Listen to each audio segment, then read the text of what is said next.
past 24 hours. Yeah, Tottenham midfielder Pierre-Emile Højbjerg has emerged as a real shock option that Manchester United may be looking at over the coming days. They've been offered the chance to speak to the player. Now, we know Amrabat from Fiorentina and Ryan Gravenberch from Bayern Munich have been two players that United have looked at as well. But Højbjerg is such a strange one because up until this season, he's been such a senior player for Spurs. But with Ange Postecoglou coming in now, Pape Sarr and Yves Bissouma have been the preferred options so far. He's just made 2 substitute appearances.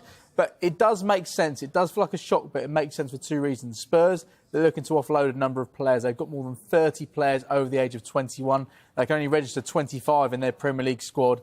So he could be somebody that they look to offload over the coming days. And for Manchester United, they're dealing with financial constraints, financial fair play issues as well. So any solutions they have in midfield need to be on the relatively cheap side. So it means they couldn't go in for Romeo Lavia or Moises Caicedo in the sort of money you consider there.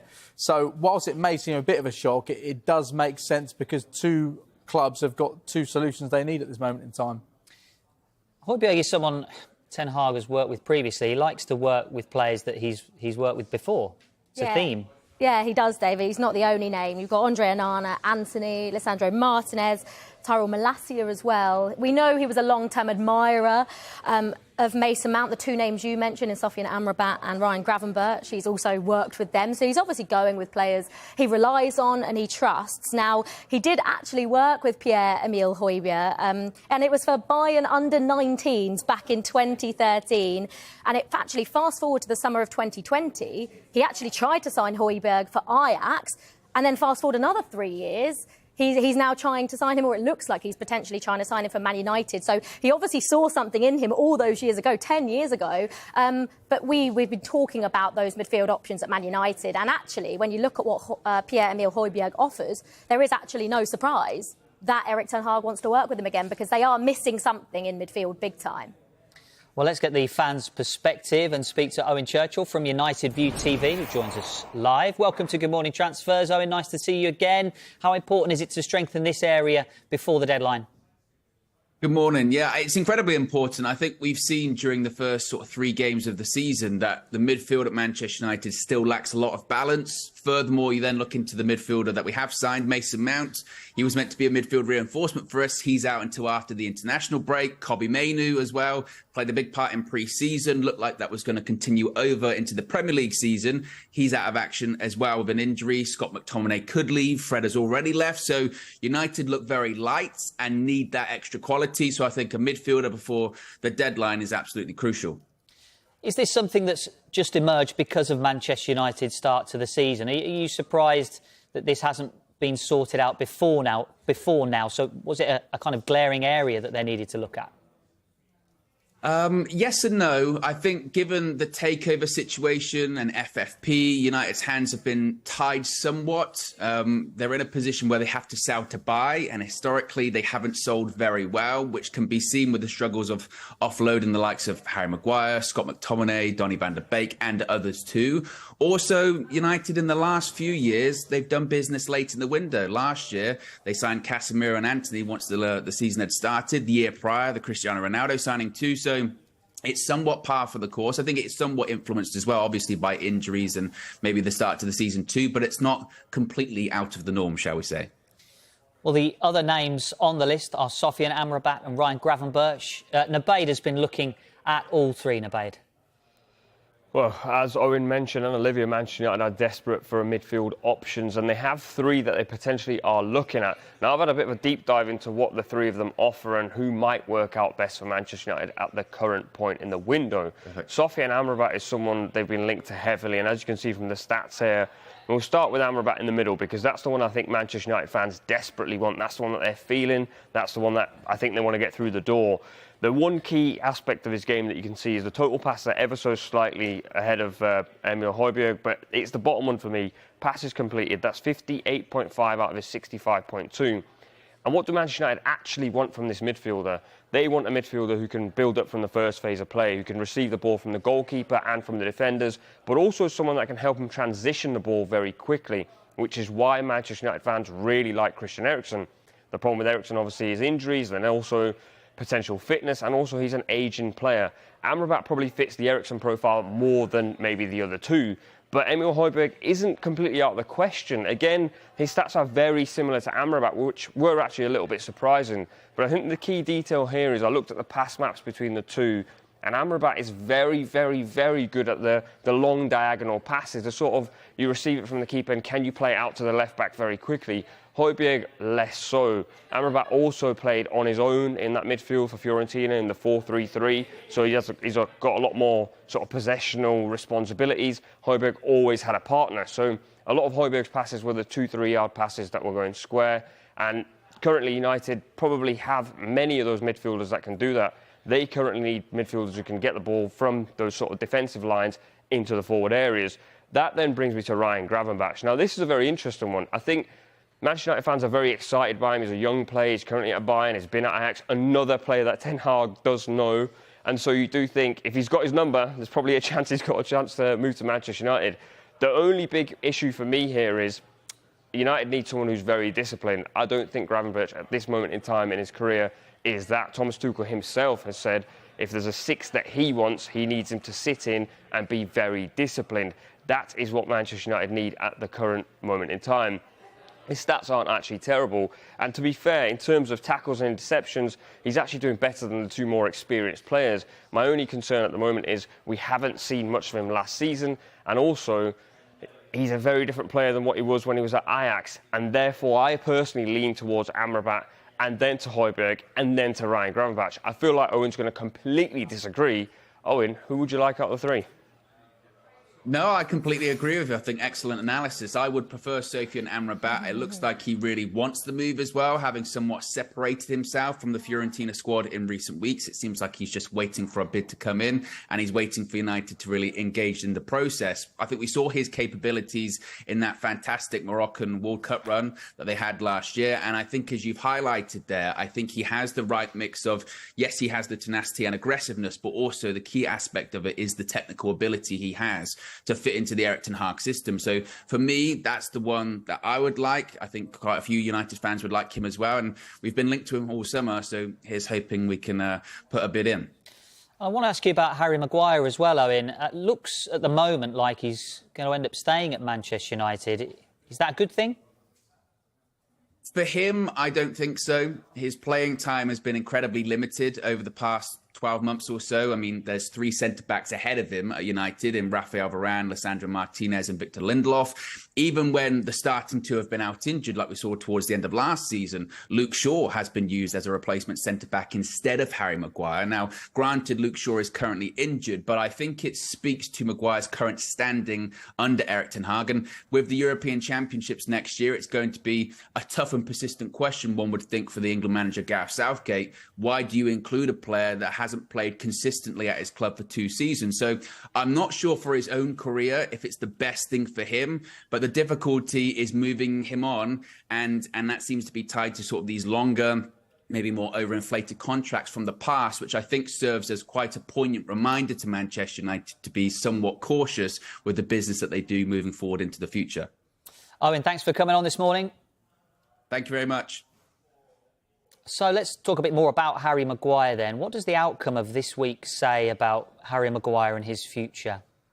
I think it's a really difficult one. Obviously, it seems like quite a complicated deal, and there's obviously more than just a club wanting him and him wanting to go or wanting to stay involved in this, and that's why it hasn't happened. But it does feel like, when we've watched Manchester United this season in the short amount of games, that he's not first, second, third, or maybe even fourth choice centre-back. So when is Harry Maguire realistically going to play unless Manchester United are unlucky and get a lot of injuries in that position? You're thinking maybe a couple of League Cups, maybe FA Cup games, but also it's the Euros next summer. And we know how much Gareth Southgate loves and rates Harry Maguire. But when you're not playing Premier League football consistently in the build-up to a really big tournament, and equally there are other players, other young English centre-backs that are, I just really struggle to see how this would work out for Harry Maguire. I just think that West Ham move, they were the club linked to him, I think would have been absolutely perfect for him in terms of getting his career back on track. And now that he's staying at Man United, it's really difficult to see how he can do that. It seems hard to think how he could be in this England squad for the Euros next summer as things continue, because Victor Lindelof once again was the option that was called upon off the bench. Rafael Varane went off injured. That may prevent Harry Maguire leaving in the next couple of days. We wait to see how serious that injury is. But when you look at what happened last season with Maguire, he started 8 games in the Premier League, 4 of them since January, which just shows how far he's fallen down the pecking order at Manchester United. He's not played a single minute this season. I don't expect him to have a huge amount of game time in the Premier League, and I don't think Gareth Southgate can keep picking a player if he's not playing at all for his club. Yeah, Gareth Southgate will be asked questions, no doubt, about Harry Maguire. Just to go back to what Owen was talking about there with the midfield options, I feel really sorry for Kobbie Mainoo because he played good minutes in pre-season. United supporters were really excited about him over the summer, and I think he would have been involved in this United side at this point of the season. Yeah, I think at the start of the season, especially during pre-season, United fans were sort of speaking about him as maybe the heir to the throne, the position that they've wanted to fill for such a long time. And then he picks up that injury. And timing is everything in football. We've seen it sort of with Balogun as well. He's just picked up an injury as well. And I think he's probably sat at home thinking, if only I was fit, because he'd probably get game time at this moment in time. And also United could turn their attention to other areas of the pitch. I know they obviously want a left-back. And at the moment, their financial situation means they probably can't buy a left-back permanently. Then they're sort of going, do we want Højbjerg? And you would have seen the uproar yesterday on social media. United fans weren't happy to be linked to him. And so they probably do need a different solution. Unfortunately, he's injured. Yeah, and United, those are the type of things they have to weigh up as well, isn't it? About stunting a player's kind of pathway into that first team. Do they go and sign another senior midfielder and perhaps when Mainoo's back fit, kind of stop or postpone his pathway into that first team? They're just sort of stuck at the moment because this left-back problem has come at the worst time because Shaw and Malacia are both out. They have got Alvarez, obviously.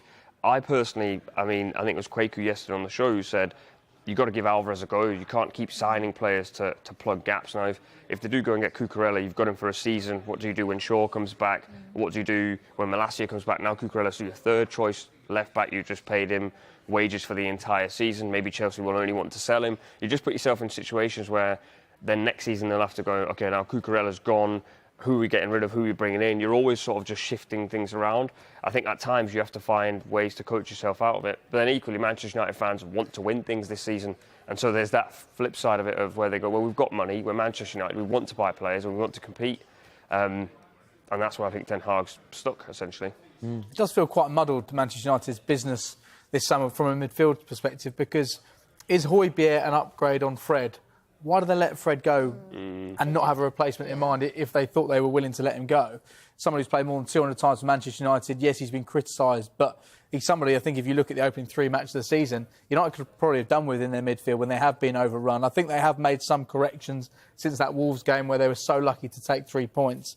It does look like actually they've probably benefited from Mason Mount not playing at the weekend because that partnership with Casemiro isn't quite where it should be at this moment in time. So it does feel like Manchester United left themselves in a situation where they are looking for a midfielder, and the situation with Scott McTominay seems to be really complicated as well. We're told he's an important part of the squad, but we've not seen that in the opening 3 matches of the season. Games where I think he could have made a difference for United and shored up that midfield. He's not been given the opportunity. He's come on very late in the opening 3 matches of the season. OK, thanks for the moment. On the way, Matheus Nunes is pushing for a move away from Wolves, so much so that he has gone on strike. Will Manchester City be able to get a deal over the line for the midfielder? We'll discuss that next.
and then are just coming off the back of a really positive 1-0 win at Everton. Sometimes Goodison's quite a difficult place to go.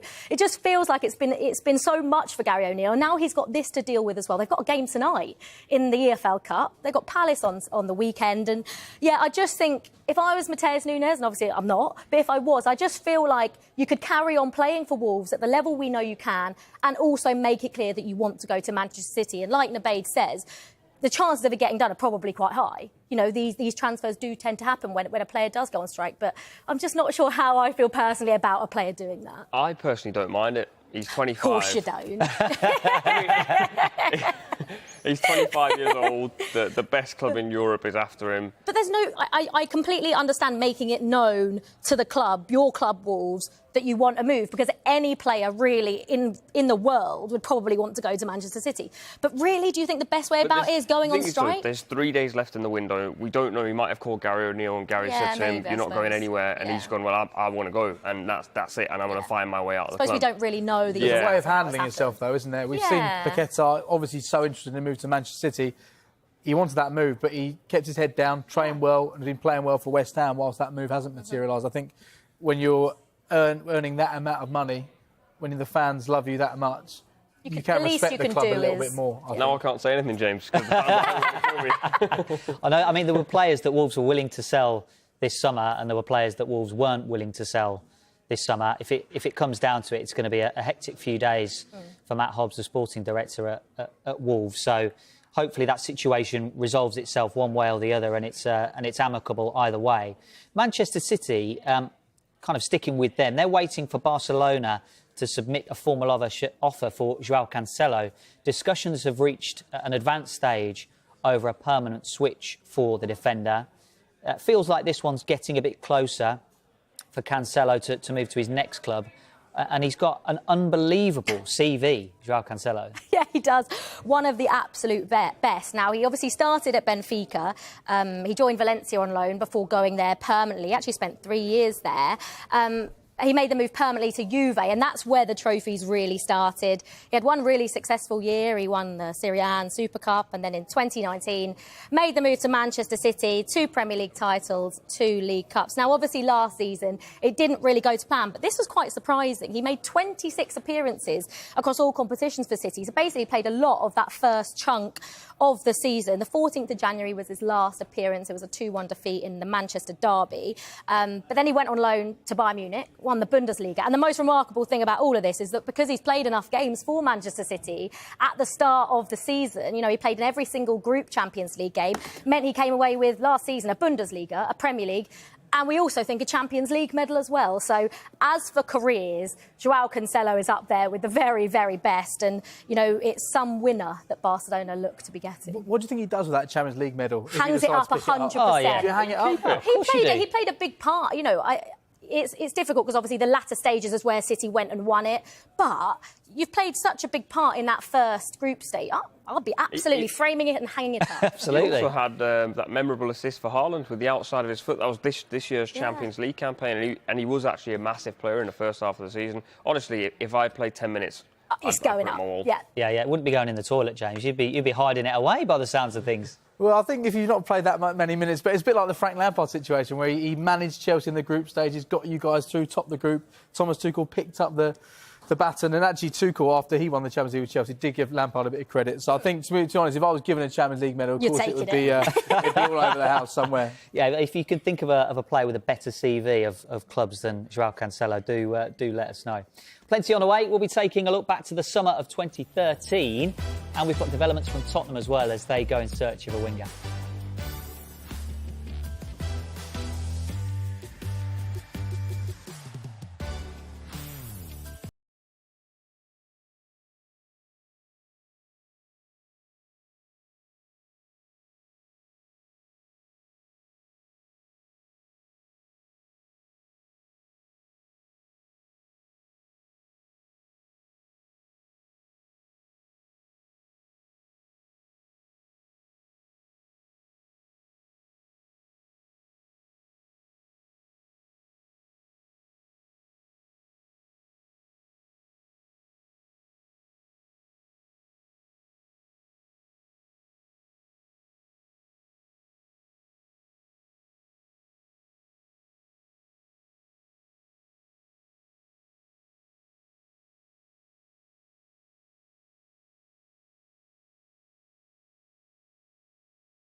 Welcome back to Good Morning Transfers. Romelu Lukaku will arrive in Italy this evening to complete his loan move from Chelsea to Roma. The fee is in the region of £8 million. It was supposed to be a fairy tale in West London for Romelu Lukaku, and it seems like it's coming to an end.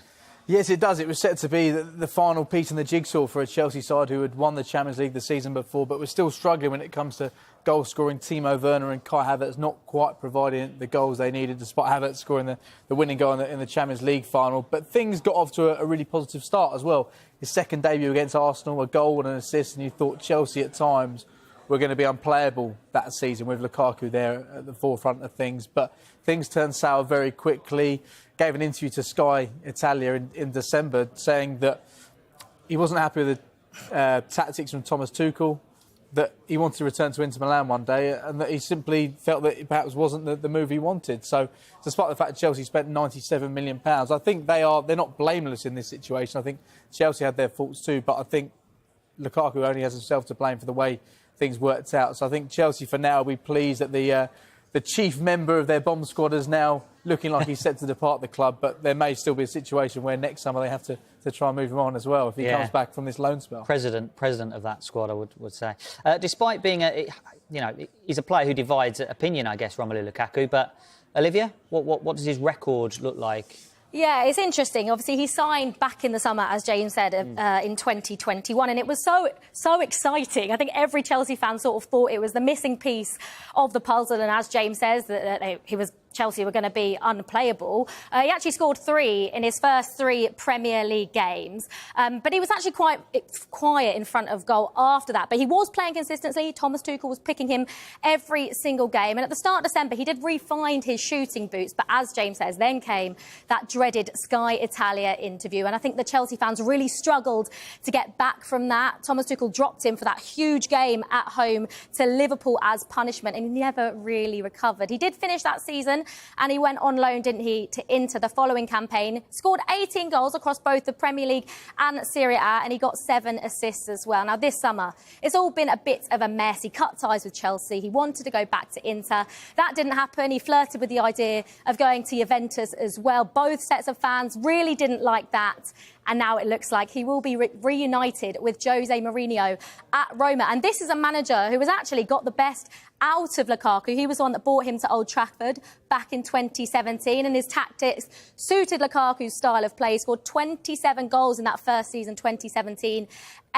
Now, he scored 6 goals at the start of the second season, but of course, Jose Mourinho got sacked, didn't he, midway through that. Ole Gunnar Solskjaer came in, and he did score a further 9 goals, but those came in 2 3-game bursts. He was also being played out of position, sometimes on the wing as well, and then he was, of course, sold to Inter Milan. But Jose Mourinho has always spoke really highly of Romelu Lukaku, and he said when Manchester United sold him, he said he's a player that he needs to feel like he's the man, he needs to be number one, and he needs to be loved as well. And Jose knows exactly the sort of player he is. He knows he likes playing off a strike partner. He will be getting that at Roma. So I'm sure Romelu Lukaku will be hoping he can get the best version of Romelu Lukaku, because we have actually been missing that. We all know what Romelu Lukaku can offer, Dave, when he's fit and firing. And I think even Chelsea fans out there are gutted the way it's probably ended, given the way they thought when he first came. But I think everyone, the footballer, they want to see Lukaku get back to the player that we know he can be. There's always been so much talent there with Romelu Lukaku. I think you have to utilise him in the right way as well.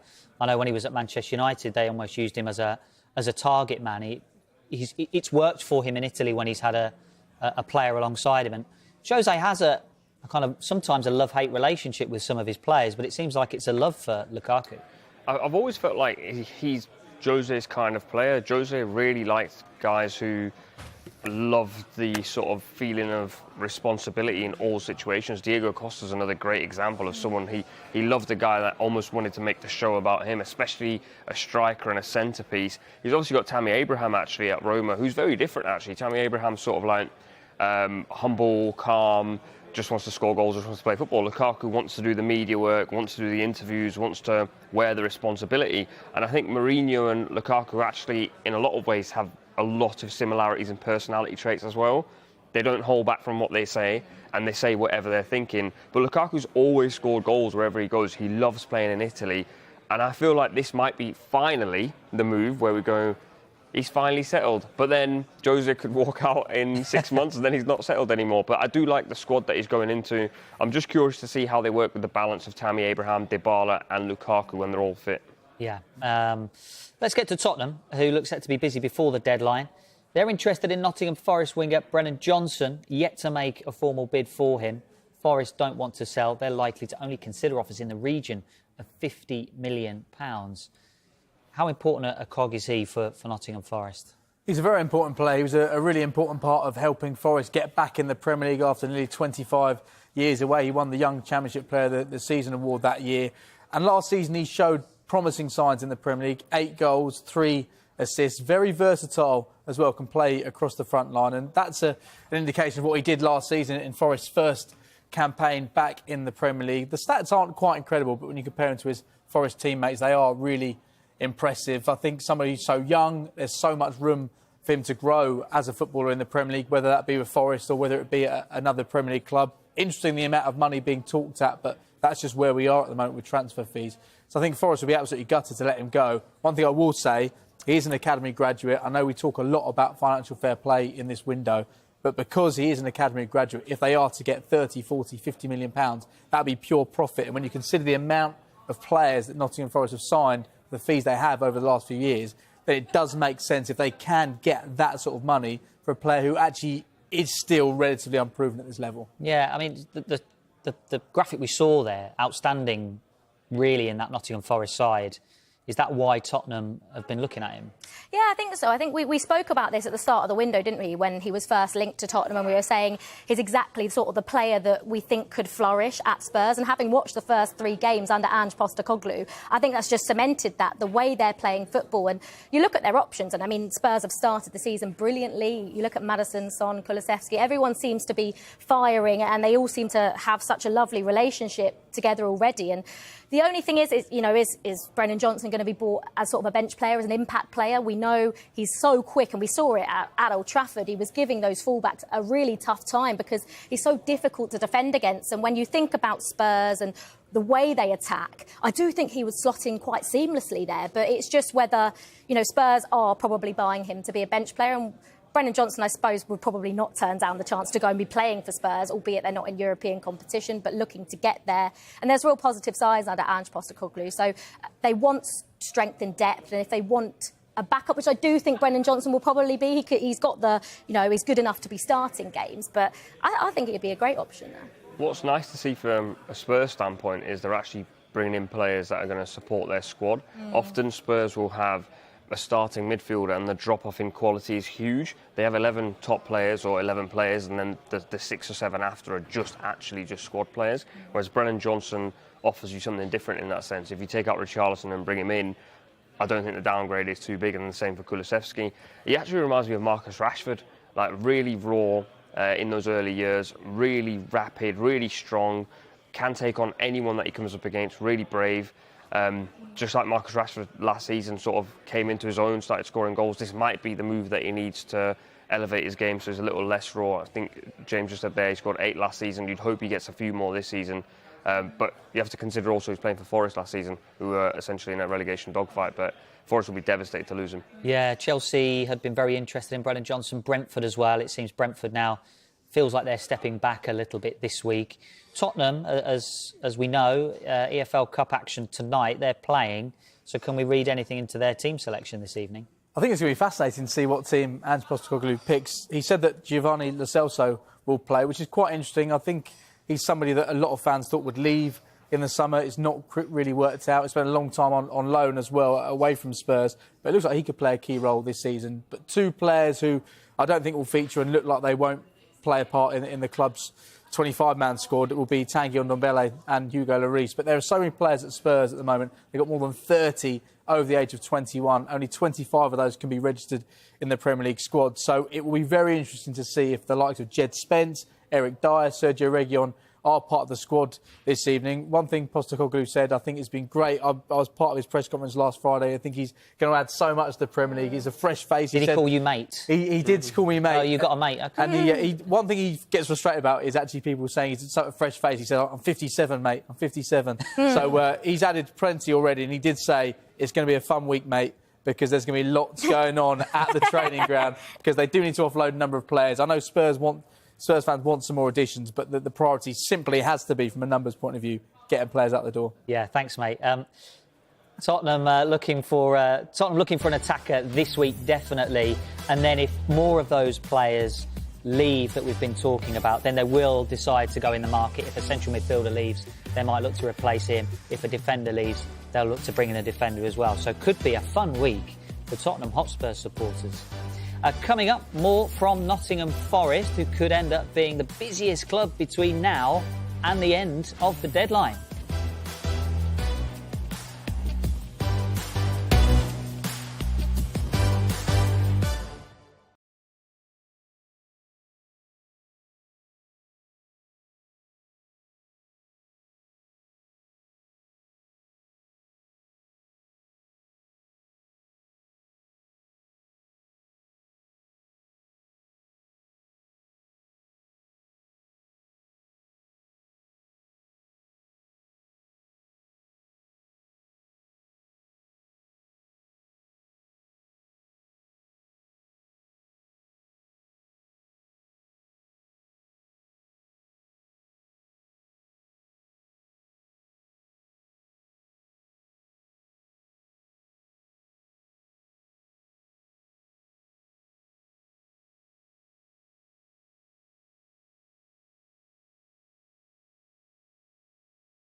Welcome back to Good Morning Transfers, where it's not long to go until the end of this summer's transfer window. But here's a reminder of what happened 10 years ago in the 2013 summer window. Premier League clubs spent what was a record at the time, £630 million. But the £85 million spent by Real Madrid on Gareth Bale was a world record, and he certainly proved his worth in Spain. More than 100 goals and 5 Champions League medals as well. Now, in the same summer, Fernandinho joined Manchester City. 9 years of service later and 5 Premier League titles, 12 major titles in total. And Mesut Ozil, that was the record signing from a Premier League club in that window. And his legacy may be debated now, but it was certainly a signing that excited Arsenal fans at the time. On the flip side, here are 3 signings from 10 years ago which didn't quite work out. Marouane Fellaini, he was the first signing of the post-Sir Alex Ferguson era of Manchester United. He didn't perform badly, but he summed up what was a difficult window for David Moyes, unable to get the signings he needed. And we mentioned Gareth Bale leaving for £85 million. Well, Spurs didn't necessarily spend the money brilliantly. Roberto Soldado scoring just 7 Premier League goals after signing for £26 million. And finally, here's one that really did not work out at all. Ricky van Wolfswinkel, £10 million spent, 1 Premier League goal scored. Norwich relegated at the end of the season. And now you guys have been picking out some of your own signings that were worked out, some that didn't. And Liv, you brought in one who signed for Chelsea that summer in 2013 and certainly worked out and is still in the Premier League now. Yeah, he is. And everyone thought he was going to Spurs. And it was, of course, Willian. It was actually reported that he was having his Spurs medical or was on his way to his Spurs medical when Roman Abramovich got on the phone and said, "You come into Stamford Bridge." Chelsea paid £32 million for him, which now, you know, when you look back at the prices now, you think that's an absolute bargain.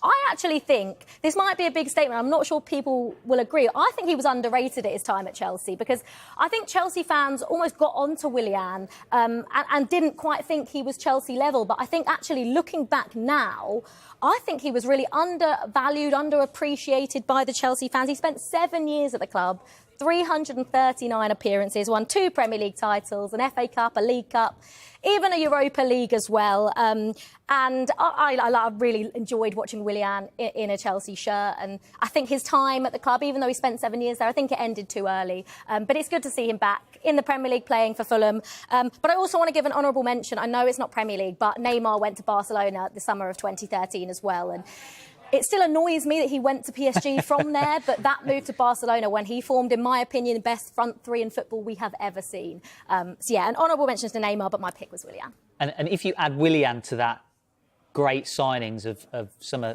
2013, who do you rank as in that 4, in what order, as best signings? I mean, I'm probably, just because Fernandinho was just unmatched in terms of the impact he had on that City squad and the titles he won. I mean, Mesut Ozil didn't win much at Arsenal, so you could perhaps put him above Mesut Ozil. But in terms of individual ability, I think you would probably put Mesut Ozil higher. Good save. Yeah, thank you. I'm Chelsea, so I'm going to go Willian. James, anything to add there? I think you're harsh putting Marouane Fellaini in the ones that didn't quite work out. As I tried to mention in the opening spiel, you put him in and then backtracked halfway through. A lot of it, he was sort of the face of what was such a disappointing summer window for David Moyes. Manchester United had just won the Premier League title, but I think there was a feeling that the squad had just run out of legs. The likes of Rio Ferdinand, Nemanja Vidic, Patrice Evra coming towards the end of their career. Robin van Persie had a brilliant season, but how much longer could he continue for? And United were linked with so many players in that window, the likes of Cesc Fabregas, Leighton Baines towards the end of the window. Bastian Schweinsteiger eventually joined perhaps a little bit too late for Manchester United. But that's the reason Fellaini's in there. He actually scored some important goals. I think he won the Europa League as well with Manchester United. So it wasn't the end of the world, but Van Wolfswinkel definitely deserves to be on that list. Yes, I agree with Ricky, yeah. Mesut Ozil, I can't believe you haven't mentioned him. I think he's another player similar to probably Willian, where people have gone further down the line and just said, "Oh, he wasn't actually that good." He was honestly unbelievable in the Premier League. Some of the things he was doing, he was almost like a refined, more polised, quote-unquote sexier version of David Silva. David Silva's like only 9.45. Mesut Ozil is just an outstanding footballer. If I had to rank all-time Premier League transfers, he'd be right up there because he was unbelievable for Arsenal. Brilliant. If you want to have your say, hashtag transfer talk for that. Let's move on to Nottingham Forest. Plenty going on at Nottingham Forest before the deadline. They've agreed a deal with Corinthians for defender Murillo. The deal is worth around £14 million. They've also approached Leicester over the potential signing for midfielder Wilfred Ndidi. He's entered the final year of his Leicester contract. What has happened to Ndidi over the last couple of years? It's a really interesting one because our producer's a massive Leicester fan, so anytime you mention Ndidi, he thinks he's the best player ever. But it's very interesting because there was a little period where he was genuinely linked to Manchester United. He was also linked to Chelsea and Liverpool as well, I think. I think at that time it was 30, 40, 50 million was being quoted. Then he picked up an injury. He was in and out of the side. And then he just sort of started to struggle a little bit physically. He's then come back in the season before they got relegated, only played 19 times. And then this season, Enzo Maresca, who's obviously a very forward-thinking manager, has decided to play him a little bit further up the pitch, almost similar to what I think, was it Sarri who did it with Kante? Yeah. And then Lampard as well. And initially it didn't feel like a good fit, but he's actually doing very well in the Championship. Now, I don't think that's going to work in the Premier League. I think this is a case of a very good, technically gifted player that can afford to play higher in the Championship. Either way, I think he's still someone that can provide a very good service for anyone in the Premier League, so I'm not overly surprised that Forest are looking at him. But they are overstocked in midfield, and we've spoken about Forest, and I always feel like they just keep adding more players in positions where they probably don't actually need them. But why not? Yeah, I mean, there's players that Forest want to move on as well. I remember saying on this show that Ndidi and Tielemans were the best central midfield partnership in the Premier League. That's coming from a Villa fan. Well, that was before they got relegated as well, by the way. That quality is obviously still there. So can Nottingham Forest unlock that from Wilfred Ndidi? You would hope so. It's a really interesting, you talk about Tielemans and Ndidi, because that really was seen as one of the great Premier League midfields, and they won the FA Cup together. They came so close to qualifying for Champions League football 2 consecutive seasons, but missed out on the last day of those seasons. But he has shown already this season what he can offer. It felt like he had regressed quite a lot alongside Tielemans in that midfield. A lot of those key players under Brendan Rodgers seem to lose their form at the wrong time for Leicester, hence them going down to the Championship. But as Nube was saying there, he is now playing as a number 8. Harry Winks is playing as the holding midfield, and he's been given the licence to roam and show what he can do moving forward. And of course, he's somebody who has dropped in as played at centre-back as well. So he's somebody that makes sense as far as Nottingham Forest are concerned, but it is concerning the number of players they have brought in over the last year or so. I think there's a saying that half your transfers work out, and I think that maybe that's what Nottingham Forest are going for. If they sign enough players, then half of them will be able to do a job for them. And so far, when you look at their start to the season, I think they'll be quite happy where they are. Yeah, Nottingham Forest also in talks with Benfica over the signing of keeper Odysseus Vlachodimos. Forest in the market for a keeper to challenge Dean Henderson, to challenge Matt Turner, I should say, for the number 1 spot. And Henderson's not gone there.